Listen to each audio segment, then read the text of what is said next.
शहरातील जुने धुळे भागातील बर्फ कारखाना रस्त्यावरील गणेश मंदिरासमोर काल सकाळी घंटागाडीने 1.5 वर्षीय बालकाला चिरडले। या घटनेनंतर नागरिकांनी मोठी गर्दी करीत रोष व्यक्त केला।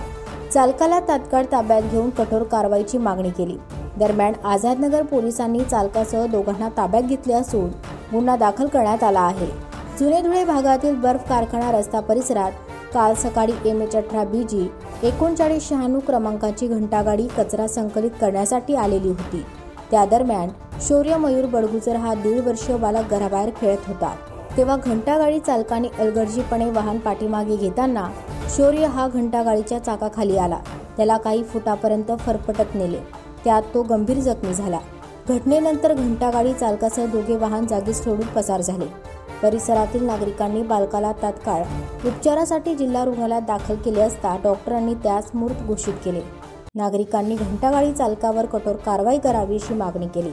अपघाताची माहिती मिळताच आझादनगर पोलीस ठाण्याचे कर्मचारी घटनास्थळी दाखल झाले। त्यांनी घंटागाडी जप्त करीत पोलीस ठाण्यात आणली। तसेच घंटागाडी चालकासह दोघांना ताब्यात घेतले। दरम्यान मयत शौर्य हा घरचा एकुलता होता।